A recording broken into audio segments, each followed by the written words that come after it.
যে বিষয়বস্তু তা হচ্ছে মানহাজে সালাফ। এই মানহাজুস সালাফের ওপর আজকে প্রথম আলোচনা খুতবাই করব মাত্র কয়েকটি বিষয় নিয়ে। প্রথম যে বিষয়টি হচ্ছে সেটা হচ্ছে যে বিষয়বস্তু বা টপিকস মানহাজুস সালাফ, এতে দুটো শব্দ রয়েছে, মানহাজ আর সালাফ। মানহাজ নাহাজ থেকে এর মানে হচ্ছে মতাদর্শ, আপনার জীবনে চলার আদর্শ, আপনি কিভাবে জীবনে চলবেন এর আদর্শ। একটা হচ্ছে রাস্তা চলা, যে রাস্তার অনেক আরবি রয়েছে, তার মধ্যে একটা হচ্ছে জাহাবা মানে যাওয়া, মজহাব মানে যাওয়ার রাস্তা, সেটা রাস্তায় যাওয়ার রাস্তা হইতে পারে। আবার আকিদা আমলের ক্ষেত্রে ধর্মীয় জীবনে চলার রাস্তা হতে পারে। ঠিক ওই রকমই মানহাজ শব্দটি হচ্ছে আপনার চলার রাস্তা। সেটা মিনহাজ মানহাজ দুই রকমই উল্লেখিত হয়েছে কোরআন কারীমে। আল্লাহ রাব্বুল আলামিন ইরশাদ করেছে, লিকুল্লিন জাআলা মিনকুম শিরআতাও ওয়া মিনহাজা, তোমাদের প্রত্যেকের মিনহাজ মতাদর্শ রয়েছে এবং শরীয়তের বিধিবিধান রয়েছে। প্রত্যেক উম্মতের প্রত্যেক নবী এবং রসুলগণকে আল্লাহ রাব্বুল আলামিন এইভাবেই দান করেছেন, যাদের মৌলিক বিষয় এক ছিল, কিন্তু শাখা প্রশাখায় আম্বিয়া রসুলগণের দিনে পার্থক্য ছিল। তৌহিদ সুন্নাহ আদর্শ নবী রসুলের হবে এবং বিধান আল্লাহ রাব্বুল আলামিনের হবে, ইবাদত একমাত্র আল্লাহর হবে, আর তরিকা হবে যেই যুগে যে নবী এসছেন তার। তো মানহাজ মানে হচ্ছে মতাদর্শ। সালাফ, এই সালাফ শব্দটি কোরআন কারীমে 8টি আয়াতে উল্লিখিত হয়েছে বিভিন্ন ভাষা দিয়ে। অধিকাংশ আয়াতগুলিতে সালাফা শব্দ এসছে। কুল্লিল্লাযীনা কাফারু ইন ইয়ানতাহু ইউগফার লাহুম মা ক্বাদ সালাফ। আল্লাহ কাফেরদেরকে বলছেন, যারা অস্বীকারকারী, যারা অমান্যকারী, যারা বহুত্ববাদী মুশরিক, তাদেরকেও আল্লাহ বলতে বলছেন নবী করিম সাল্লাল্লাহু আলাইহি ওয়াসাল্লামকে, যে কাফেরদেরকে বলে দাও ইন ইয়ানতাহু, তারা যদি ফিরে আসে, তারা যদি বিরত হয়, এখনই পাপের রাস্তা থেকে, অন্যায় রাস্তা থেকে থেমে যায়, ইউগফার লাহুম মা ক্বাদ সালাফ, তাহলে অতীতে যা কিছু হয়েছে তা তাদের ক্ষমা করে দেওয়া। আল্লাহ রাব্বুল আলামিনের রহমত দয়া এত প্রশস্ত, যেটা কাফের মুশরিক, যেটা যতই পাপী হোক না কেন সবাইকে শামিল, সবার জন্য রাস্তা খোলা আছে যতক্ষণ পর্যন্ত তার মৃত্যুর সময় ঘনিয়ে আসেন। এতক্ষণ আপনার রাস্তা খোলা আছে, কিন্তু আপনার আমার জানা নেই যে কখন মওতের সময় চলে আসতে পারে। সুতরাং যত দ্রুত সম্ভব আমাদেরকে ফিরে আসতে হবে। ভুল রাস্তায় থাকলে বোঝার সাথে সাথেই ফিরে আসতে হবে, যেই রকমই ভুল হোক না কেন, ধর্মীয় ক্ষেত্রে ভুল হোক অথবা পার্থিব ক্ষেত্রে ভুল হোক, যে কোনো রকমের ভুল হোক না কেন, যখনই আমরা বুঝতে পারছি যে ভুল পথে আছি, আমাদেরকে ফিরে আসতে হবে। তাহলে ইউগফার লাহুম মা ক্বাদ সালাফ, এই সালাফ শব্দটি এখানেও ব্যবহৃত হয়েছে। এইভাবে সালাফ বিভিন্ন ভাষা দিয়ে কোরআন কারীমে এসেছে, ইল্লা মা ক্বাদ সালাফ, যা অতীতে হয়েছে। তো সালাফ মানে হচ্ছে তাহলে অতীতে কোনো কিছু হওয়া। জি হ্যাঁ, সালাফ সেটা অতীতের কোনো বস্তু হতে পারে, আবার কোনো বিষয় হতে পারে, সেটা কোনো বস্তু হতে পারে অথবা সেটা কোনো বিষয় হতে পারে যেটা অতীতে হয়েছে। তাহলে মানহাজুস সালাফ মানে এমন একটি জাতি, এমন একটি উম্মাহ যারা অতীতে চলে গেছেন, আমাদের পূর্বে চলে গেছেন, তারা হচ্ছেন সালাফ। এখন এই হচ্ছে শাব্দিক অর্থ। এখন এর প্রয়োগটা কতদূর পর্যন্ত চলবে? আজকে থেকে 10 বছর আগে যারা চলে গেছে বা 20 বছর আগে আমাদের জন্মের পূর্বে যারা চলে গেছে পূর্বপুরুষ, তারাও তো এই অর্থে সালাফ, কিন্তু আসলে কি তারা সালাফ? না। সালাফ সম্পর্কে সালাফের সংজ্ঞায় যে মুহাদ্দিসিনে কেরাম অথবা যারা আকিদার ওলামা, তারা আলোচনা করতে গিয়ে বলেছেন যে সালাফ শব্দের প্রথম যে ব্যবহার, প্রথম যে প্রয়োগ, সেটা হচ্ছে সাহাবায়ে কেরাম রাদিয়াল্লাহু তাআলা আনহুম আজমাইনের উপর। এরা হচ্ছেন প্রথম সারির সালাফ এই উম্মতের। তারপরে দ্বিতীয় সারিতে যারা সালাফ আমাদের, তারা হচ্ছেন তাবেঈন ইজাম রাহিমাহুমুল্লাহ জামিয়ান। তৃতীয় সারিতে যারা সালাফ তারা হচ্ছেন তাবা তাবেঈন। এই তিনটি যুগেই তারা সীমিত করেছেন। অনেকে শুধু সাহাবায়ে কেরামদেরকে বলেছেন, এরও রহস্য রয়েছে। এই জন্য বলেছেন যে সাহাবায়ে কেরামগণ তারা হচ্ছেন সবাই অদুল, এর ওপর ইজমা রয়েছে। ইমাম ইবনে হাজার, ইমাম নওয়ী, ইমাম ইবনে সালাহ, এরকম বহু আইম্মায়ে কেরামগণ বলেছে আজমাআতিল উম্মাহ, উম্মতের ঐক্যমত ইজমা রয়েছে যে আন্না সাহাবাতা কুল্লুহুম অদুল, সাহাবায়ে কেরামরা সবাই হচ্ছেন সত্যবাদী, সবাই হচ্ছেন ন্যায় পরায়ণ। যে ইচ্ছা করে তারা বড় অন্যায় করবে না, থেকে যাবেন তার উপর না। তবে এর মানে এই নয় যে তাদের দ্বারা ভুল হবে না, ভুলের ঊর্ধ্বে। ব্যক্তি পর্যায়ে তাদের ভুল থাকতে পারে, কিন্তু ইচ্ছা করে তারা দিনের ক্ষেত্রে কোনো মিথ্যার আশ্রয় নেবেন, এটা থেকে তারা পাক পবিত্র ছিলেন। এ হচ্ছে আদালতে সাহাবা বা সাহাবায়ে কেরামদের অদুল বা ন্যায়পরায়ণ বা সত্যবাদী হওয়ার অর্থ।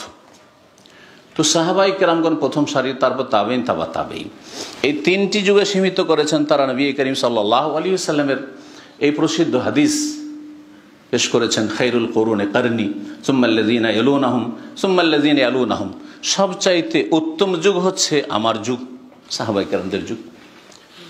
সুম্মাল্লাযীনা ইয়ালুনাহুম, তারপরে তার পরের যুগটা তাবেঈনদের যুগ। সুম্মাল্লাযীনা ইয়ালুনহুম, তারপরে হচ্ছে তাবা তাবেঈনের যুগ। জি, তো এই যুগগুলি হচ্ছে সবচাইতে ভালো যুগ। এই যুগের লোকেরা হচ্ছেন সালাফ। ইমাম যাহাবী রাহমাতুল্লাহ আলাইহি আর একটু বাড়িয়ে বলেছেন যে সালাফ আর এর বিপরীত হচ্ছে খালাফ। সালাফ যারা আমাদের পূর্বসূরি, আগে চলে গেছেন, আর পরে যারা এসেছেন খালাফ উত্তরসূরি। খালাফ কথাটিও কোরআনে কারীমে আল্লাহ রাব্বুল বলেছেন, সেটা ভালো হইতে পারে আবার মন্দ হইতে পারে। যদি সঠিক আদর্শের উপর থাকে তাহলে তো খায়রু খালাফ, আর যদি ভুল আদর্শের উপর থাকে তাহলে শাররু খালাফ। তো তিনি বলেছেন যে সালাফদের যুগ 300 হিজরি পর্যন্ত শেষ হয়ে গেছে, 300 হিজরি পর্যন্ত শেষ হয়ে গেছে। এই যুগটা এত গুরুত্বপূর্ণ একটা যুগ, এত একটা ভালো যুগ, যেই যুগে কিছু ফিতনা থাকলেও সমস্ত ফুকাহে কেরাম, আইম্মায়ে কেরাম, বড় বড় আইম্মায়ে কেরাম এবং মুহাদ্দিসিনে কেরাম তারা চলে গেছে। বিশেষ করে এদের মধ্যে উল্লেখ করা যেতে পারে 4 ইমাম: ইমাম আবু হানিফা রাহিমাহুল্লাহ, ইমাম শাফি, মালিক রাহিমাহুল্লাহ, ইমাম শাফি রাহিমাহুল্লাহ, ইমাম আহমদ রাহিমাহুল্লাহ জামিয়ান। তারপরে আইম্মায়ে মুহাদ্দিসিন ইমাম বুখারী, মুসলিম, আবু দাউদ, নাসাঈ, তিরমিজি, ইবনে মাজাহ রাহিমাহুমুল্লাহ জামিয়ান। এই 6 আইম্মায়ে মুহাদ্দিসিন আর 4 ফুকাহা, এই 10 জনের যুগ, 6 4 10, এই 10 জনের যুগ প্রায় চলে গেছে আপনার এই 300 হিজরির মধ্যে। 300 হিজরির পরে ফিতনা অনেক বেশি ছড়িয়েছে। সাহাবায়ে কেরামদের প্রথম যুগে কোনো রকমের ফিতনা ছিল না, কিন্তু সাহাবায়ে কেরামদের যুগেই কিছু ফিতনা শুরু হয়েছিল। এই জন্য আল্লাহ রাব্বুল আলামিন তাদের সম্পর্কে বলতে গিয়ে বলেছেন, এই মর্মে 2-1টি আয়াত আমাদের উল্লেখ করা ভালো হবে। আল্লাহ রাব্বুল আলামিন সূরা আলে ইমরান আয়াত নম্বর 110 আল্লাহ ইরশাদ করছেন, কুনতুম খায়রা উম্মাহ, তোমরা হচ্ছ শ্রেষ্ঠ জাতি, তোমরা হচ্ছ শ্রেষ্ঠ জাতি। এটা আমরা অনেকেই মনে করি যে আমাদেরকে বলা হচ্ছে, কিন্তু যখন কোরআনে কারীম নাজিল হচ্ছে এতে সম্বোধন করা হচ্ছে তোমরা, তাহলে তখন আমরা ছিলাম না। যখন কোরআনে কারীমে ওহী নাজিল হচ্ছে রাসূলুল্লাহ সাল্লাল্লাহু আলাইহি সাল্লামের ওপর, তখন শুধুমাত্র ছিলেন রাসূলুল্লাহ সাল্লাল্লাহু আলাইহি সাল্লাম এবং তার সাহাবায়ে কেরাম, মুহাজিরিন, আনসার। সুতরাং তাদেরকে সরাসরি সম্বোধন করা হচ্ছে যে কুনতুম খায়রা উম্মাহ, তোমরা হচ্ছে শ্রেষ্ঠ উম্মত, তোমরা হচ্ছে সবচেয়ে ভালো উম্মত। আর পরোক্ষভাবে আমরা এই উম্মতের অন্তর্ভুক্ত, এবং এই উম্মতের অন্তর্ভুক্ত থেকে যদি এই উম্মতের প্রথম সারির সাহাবায়ে কেরামদের আদর্শের উপর প্রতিষ্ঠিত থাকি তাহলে খায়রা উম্মাহ, তাহলে তো ঠিক আছে। কিন্তু আমরা এই উম্মতের দলভুক্ত হইলাম, দলে তো শামিল হইলাম, কিন্তু এই উম্মতের প্রথম সারির যারা খায়রা উম্মাহ, সবচেয়ে শ্রেষ্ঠ উম্মাহ সাহাবায়ে কেরাম রাদিয়াল্লাহু তাআলা আজমাইন, তাদের আদর্শে বিশ্বাসী নয়, তাদের আকীদায় বিশ্বাসী নয়, তাদের মতো ইবাদত করি না, তাদের ইবাদত চাইতে ভিন্ন ইবাদত আমাদের, তাদের মতো আমাদের আখলাক মুআমালাত নয়, তাদের মতো আমাদের চরিত্র নয়, চলাফেরা নয়, আমাদের জীবনের যে বিভিন্ন দিকগুলি রয়েছে সেগুলি হচ্ছে তাদের থেকে ভিন্ন। তাহলে আমরা কি করে খায়রা উম্মাহ হতে পারবো? যদিও এই রাস্তা খোলা আছে কার জন্য? যারা সত্যিকার রাসূলুল্লাহ সাল্লাল্লাহু আলাইহি সাল্লামের পরে সাহাবায়ে কেরামদেরকে জীবনের প্রতিটি ক্ষেত্রে আদর্শ মনে করবে। এই সাহাবায়ে কেরামদের জামাতকে রাসূলুল্লাহ সাল্লাল্লাহু আলাইহি সাল্লামের পরে আদর্শ মনে করবে এবং তারপরে সেই পথে চলার জন্য চেষ্টা করবে, তারা খায়রুল উম্মাহ অবশ্যই। কিন্তু প্রথম সম্বোধন করা হয়েছে রাসূলুল্লাহ সাল্লাল্লাহু আলাইহি সাল্লামের সাহাবায়ে কেরাম মুহাজিরিন এবং আনসারকে, কুনতুম খায়রা উম্মাহ উখরিজাত লিন-নাস, তোমাদেরকে মানব জাতির কল্যাণের জন্য নিয়ে আসা হয়েছে। এখান থেকে আরো স্পষ্ট হয় যে আমাদের প্রতিটি মানুষের কল্যাণের জন্য আমাদেরকে পৃথিবীতে নিয়ে আসা হয়েছে। সাহাবায়ে কেরামগণ যে মক্কাতুল মুকাররমা থেকে আর মদিনা মুনাওয়ারা থেকে বেরিয়েছেন, তারা মানব জাতির কল্যাণের জন্য, শুধু মুসলিমদের কল্যাণের জন্য নয়, বরং অমুসলিমদের কল্যাণের জন্য তারা এসেছেন। এই জন্যই তারা এইরকম পবিত্র জায়গাগুলি ছেড়ে সারা পৃথিবীতে দিনের দাওয়াত দেওয়ার জন্য ছড়িয়ে পড়েছেন। কোথায় কার শেষ অবস্থা হয়েছে, কোথায় কার ইন্তেকাল হয়েছে আপনারা জানেন। আইয়ুব রাদিয়াল্লাহু তাআলা আনহু প্রখ্যাত সাহাবী, তিনি আপনার ইউরোপের সাইপ্রাসে, কবরস, জাজিরা কবরস, সাইপ্রাসে তার ইন্তেকাল হয়েছে, দাফন হয়েছে। এরকম বহু সাহাবায়ে কেরাম সারা পৃথিবীতে ছড়িয়ে পড়েছেন। উখরিজাত লিন-নাস, মানব জাতির কল্যাণের জন্য তোমাদেরকে নিয়ে আসা হয়েছে। সুতরাং তাদের কল্যাণ হচ্ছে কি? তিনটি বিষয়। তা'মুরুনা বিল মারুফ, তোমরা ভালো কাজের উপদেশ দেবে, আদেশ দেবে। ও তানহাউনা আনিল মুনকার, অন্যায় কাজে বাধা দেবে। প্রথম নিজেকে ভালো কাজের উপদেশ দেবে আর তারপরে অন্যকে ভালো কাজের উপদেশ দেবে। প্রথম নিজেকে মন্দ কাজ থেকে বিরত রাখবে, তারপর অন্যদেরকে মন্দ কাজ থেকে, মন্দ কথা থেকে বিরত রাখবে। ও তানহাউনা আনিল মুনকার ওয়া তু'মিনুনা বিল্লাহ, কিন্তু সবচেয়ে গুরুত্বপূর্ণ যে বিষয়টি, যে আল্লাহর প্রতি ঈমানের সাথে সাথে ঈমানবিহীন যদি ভালো কথা বলো, ইসলামবিহীন তৌহিদবিহীন যদি ভালো কথা বলো, সুন্নাহবিহীন যদি ভালো কথা বলো, তাহলে সেটা কাজ হবে না। সুতরাং তোমাদেরকে ঈমান বিল্লাহর সাথে সাথে আল্লাহর প্রতি যে ঈমানের দিকগুলি রয়েছে, শুধু ঈমান বিল্লাহ মানে শুধু আল্লাহর অস্তিত্বে বিশ্বাসী নয়, ঈমান বিল্লাহ মানে শুধু আল্লাহ রাব্বুল আলামিনের ওয়াহদানিয়তকে মেনে নেওয়া নয়, বরং আল্লাহ রাব্বুল আলামিনের যে ঈমানের আরকানগুলি রয়েছে 6টি, সেগুলি পুরোপুরি বিশ্বাস করে তার বাস্তবায়ন করা এবং তার সাথে সাথে আল্লাহ রাব্বুল আলামিনের রুবুবিয়ত, উলুহিয়াত, আসমা সিফাত এগুলো ঠিক হয়ে যাওয়া। এ হচ্ছে তু'মিনুনা বিল্লাহ, আল্লাহ রাব্বুল আলামিনের প্রতি ঈমান, আল্লাহ রাব্বুল আলামিন আদেশ মেনে নেওয়া, আল্লাহ রাব্বুল আলামিন যেখানে যেতে নিষেধ করেছে সেখান থেকে বিরত থাকা। এ হচ্ছে ঈমান বিল্লাহ। এই ঈমান বিল্লাহর সাথে যখন ভালো কথা বলবেন আর অন্যায় কাজে বাধা দেবেন, তো সেটা আপনার কাজে আসবে আর আপনি যাদেরকে এই উপদেশ দেবেন তাদের কাজে আসবে। তো এইভাবে সালাফে সালেহিনদের আল্লাহ রাব্বুল আলামিন কি করেছেন? প্রশংসা করেছেন। সবচেয়ে শ্রেষ্ঠ উম্মত প্রথম সারির সাহাবায়ে কেরাম রাদিয়াল্লাহু তাআলা আনহুম আজমাইন, তাদের সম্পর্কে আরও আল্লাহ রাব্বুল আলামিন ইরশাদ করছেন এবং তার সাথে সাথে যেই করতে বলতে চাইছি সেটা হচ্ছে তাবেঈন, তাবেঈনদেরকে এখানে শামিল করা। একটি তো হাদিস বললাম, কিন্তু কোরআনে কারীমের আয়াত, সূরা তাওবার আয়াত নম্বর 100, আল্লাহ ইরশাদ করছেন যে ওয়াসাবিকুনাল আউয়ালুনা মিনাল মুহাজিরিন ওয়াল আনসার ওয়াল্লাযীনা ইত্তাবাউহুম বিইহসান রাদিয়াল্লাহু আনহুম ওয়া রাদু আন, বলছেন যে মুহাজিরিন এবং আনসারদের অগ্রগামী, প্রথম সারির যারা অগ্রগামী, প্রথম সারির যারা অগ্রণী, আগে আগে থেকেছেন, প্রথম দিকে ইসলাম গ্রহণ করেছেন এবং তারা দ্বীনের খেদমতে আগে থাকার চেষ্টা করেছেন। ওয়াসাবিকুনাল আউয়ালুনা মিনাল মুহাজিরিন ওয়াল আনসার, কারণ সাহাবায়ে কেরাম দুই ভাগে বিভক্ত, হয় মুহাজির মক্কা থেকে মদিনা হিজরত করে এসেছেন, অথবা আনসার যারা হিজরত করে এসেছে তাদের সাথে সাহায্যের হাত বাড়িয়েছেন। হয় আপনাকে মুহাজির হইতে হবে আল্লাহর জন্য, আর না হলে আল্লাহর দ্বীনের জন্য আনসার হইতে হবে, সাহায্যকারী হইতে হবে। তাহলে আপনি সাহাবায়ে কেরামদের আদর্শের উপর আছেন, আপনি মুহাজির আনসার, আপনার মধ্যে এই গুণগুলি হইতে হবে যে আপনার মধ্যে হিজরতের বৈশিষ্ট্য আছে কিনা, আপনি পাপাচার থেকে হিজরত করে আসতে পারছেন কিনা, অন্যায়ের কথা কাজ থেকে, আর আপনি ভালো কাজের ক্ষেত্রে সাহায্য করতে পারছেন কিনা। মুহাজির আনসারদের আল্লাহ প্রশংসা করলেন, তারপরে বলছেন ওয়াল্লাযীনা ইত্তাবাউহুম বিইহসান, এবং যারা তাদের অনুসরণ করবে, তাদেরকে ফলো করবে, বিইহসান, নিষ্ঠার সাথে। এখানে একটি কথা খুব লক্ষণীয়, সেটা হচ্ছে শুধু আল্লাহ বলেননি যে তাদের যারা অনুসরণ করবে, তাদের পরে আসলে হবে, তাদের অনুসরণ করলেই হবে না, বেএহসান একটা শর্ত লাগানো হয়েছে, সেটা হচ্ছে এখলাসের সাথে, এহসান সদ্ব্যবহারের সাথে, নিষ্ঠার সাথে যারা ফলোয়ার হবে, অনুসারী হইতে হবে, তাহলে এহসানের সাথে। ইমাম হাফিজ বিন হাজার রহমতুল্লাহ আলাইহি বলছেন যে এখানে যারা তাবেউন, তো মানে তাবেইনদের যুগে এসেছে অথবা তাবেইনের যুগে এসছে, অথবা তারপরেও তারা ফলো করেছে, মানে তারপরে এসেছে, যে কোনো কালে এই মুসলিম উম্মার মধ্যে এসেছে, কিন্তু তারা এহসানের সাথে ফলোয়ার হয়নি, নিষ্ঠার সাথে সদ্ব্যবহারের সাথে তারা অনুসারী হয়নি, বরং বিল ইসাআতি, আর তাবেউন আলাহুম বিল ইসাআতি, খারাপ আচরণের সাথে তারা পরে এসছে। এই উম্মতের মধ্যে এসছে, সাহাবীদের পরে এসেছে, কিন্তু তারা খারাপ আচরণের সাথে এসছে, খারাপ আকীদা নিয়ে এসছে, খারাপ মানহাজ, ভ্রান্ত মানহাজ নিয়ে এসছে, ভ্রান্ত ইবাদতের তরিকা নিয়ে এসছে, না হলে চরিত্রের ক্ষেত্রে তাদের পদস্খলন ঘটেছে, অন্য রাস্তা ধরেছে। তারা ভালো আচরণের সাথে জুলম অত্যাচার করেছে, পাপে জড়িয়ে পড়েছে, তারা সাহাবায়ে কেরামদের নিষ্ঠার সাথে অনুসারী নয়। এখান থেকে ওই সব লোককে বের করে দেওয়া হয়েছে যারা ফিতনার যুগে সিফিনের যুদ্ধের পরে খাওয়ারেজ হয়ে বেরিয়ে গেল।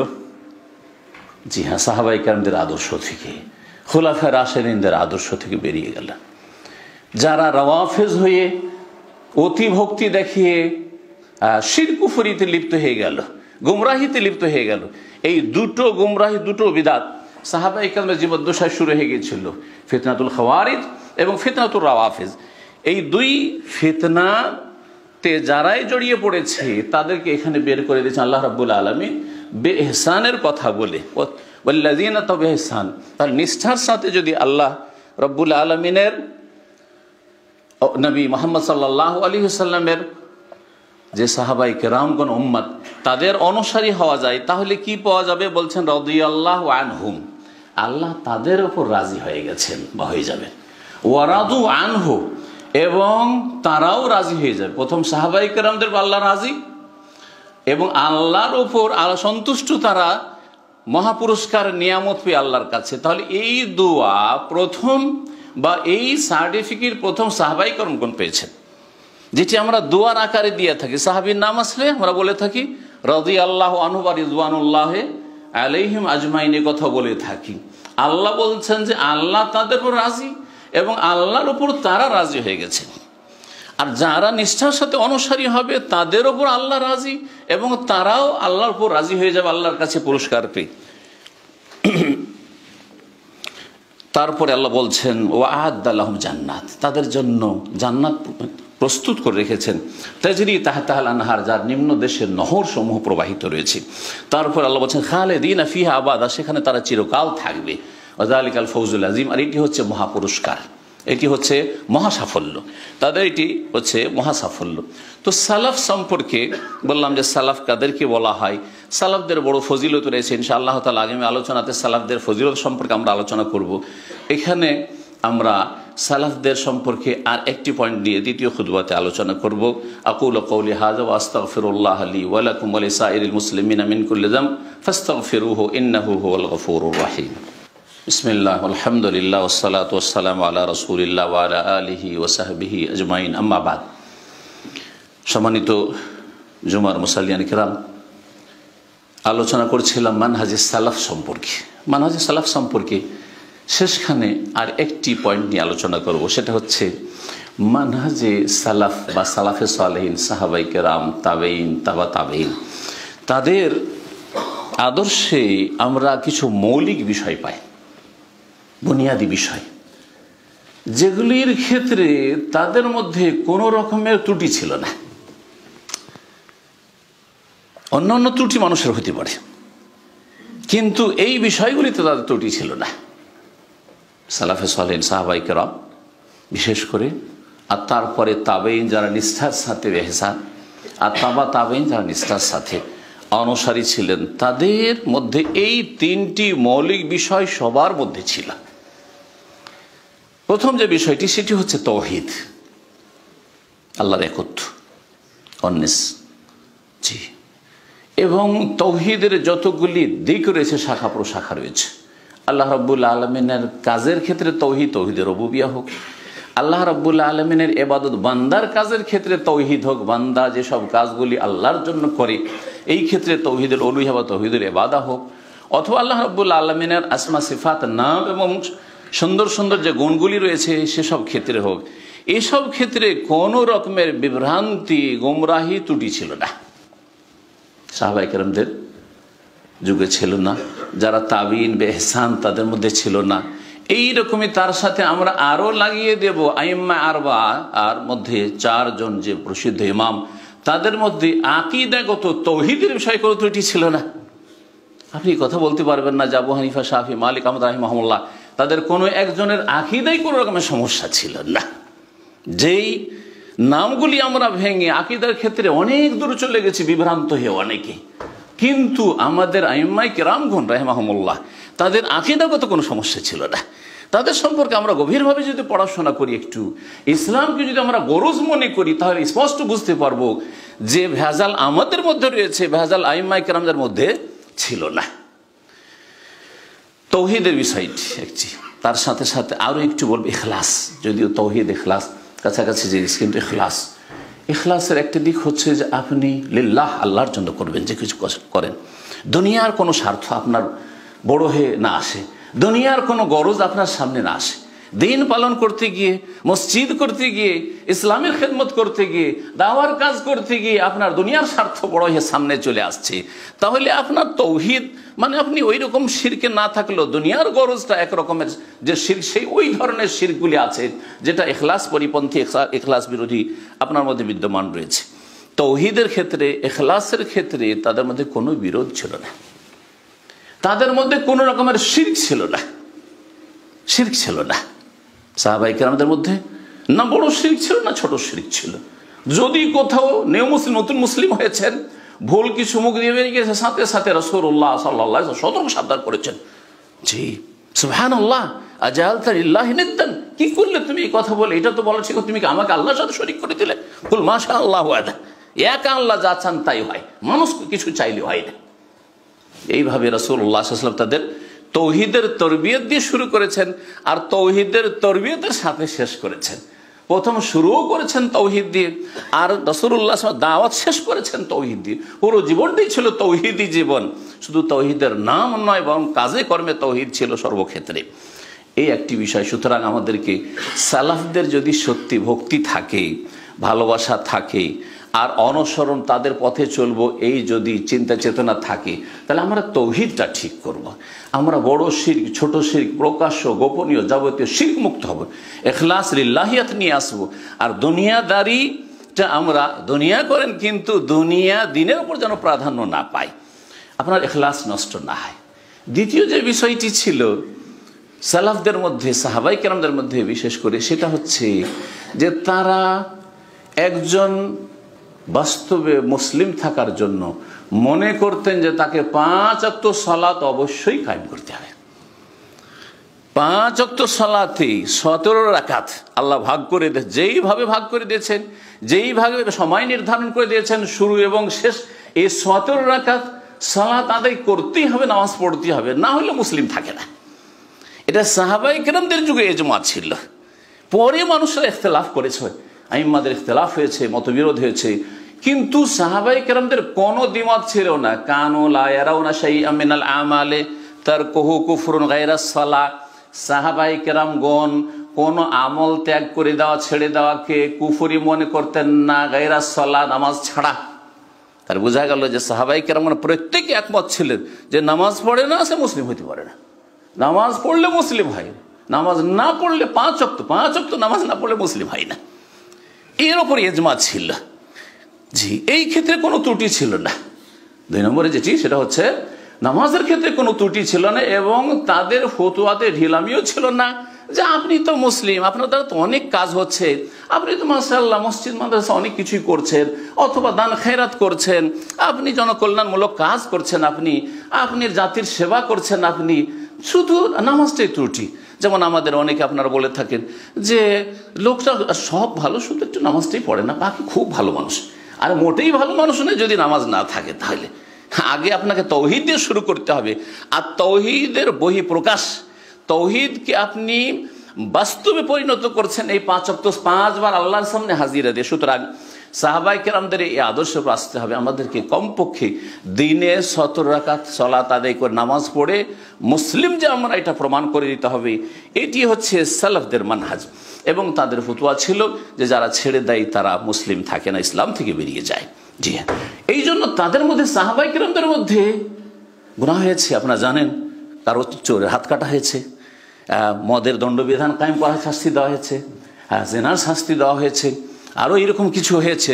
কিন্তু অল্প হাতে গোনা কয়েকটা ঘটনা হয়েছে।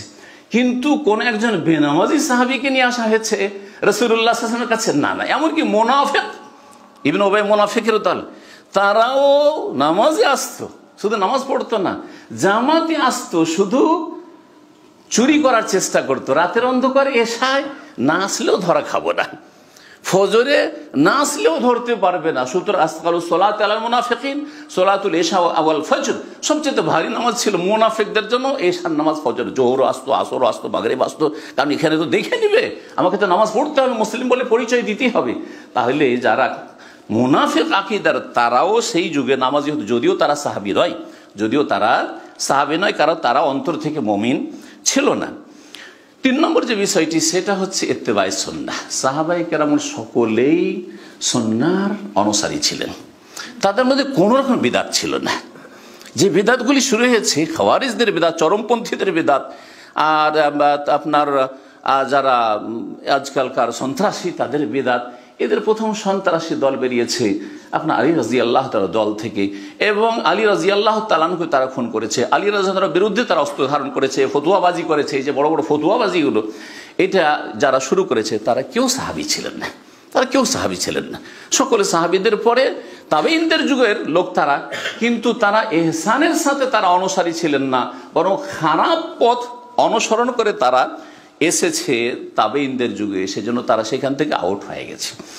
এইরকমই যারা রাফিজি, যারা অতি ভক্তি দেখিয়ে গোমরা হয়েছে, আলীর মধ্যে উলুহিয়াতের ক্ষমতা আছে, খোদাই ক্ষমতা আছে, আর হাসান হুসেনের মধ্যে এই ক্ষমতা আছে, এরা গোমরা হয়েছে, তারা কেউ সাহাবী ছিলেন না। তাহলে তারা সুন্নতের অনুসারী ছিলেন। তাদের মধ্যে বেদাতি কোনো কিছু ছিল না, না বেদাতি জিকির ছিল, না বেদাতি তার আকীদা আমল ছিল, না বেদাতি ইবাদত বন্দেগী ছিল, না বেদাতি নামাজ ছিল, না কিছুই ছিল না তারা। তাহলে এই 3টি বিষয় আমাদেরকে মনে রাখতে হবে। সাহাবায়ে কেরাম সকলে তাওহীদবাদী ছিলেন, আর সাহাবায়ে কেরামরা সকলেই সুন্নাহর অনুসারী ছিলেন, আর সাহাবায়ে কেরামরা সকলে নামাজি ছিলেন। আল্লাহ যেন আমাদেরকে এই বিষয়গুলো বোঝার তৌফিক দান করেন। ইন্নাল্লাহা ইয়ামুরু বিল আদলি ওয়াল ইহসান ওয়া ইতা'i যিল কুরবা ওয়া ইয়ানহা আনিল ফাহশাই ওয়াল মুনকার ওয়াল বাগই ইয়া'iযুকুম লাআল্লাকুম তাযাক্কারুন। আল্লাহুম্মা আ'iজ্জাল ইসলাম ওয়াল মুসলিমিন ওয়া আযিল্লাশ শিরকা ওয়াল মুশরিকিন ওয়া দাম্মির আ'দা'আকা আ'দা'আদ-দ্বীন। আল্লাহুম্মা আহফাজ হাযাল বালাদ وأهلها من المسلمين من كل سوء ومكروه.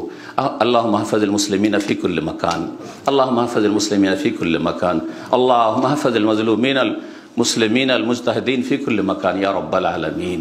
اللهم عليك بالظالمين، اللهم عليك بالظالمين، اللهم عليك بالظالمين، اللهم خذهم أخذ عزيز مقتدر. اللهم احفظ الإسلام والمسلمين في كل مكان. سبحان ربك رب العزة عما يصفون وسلام على المرسلين والحمد لله رب العالمين.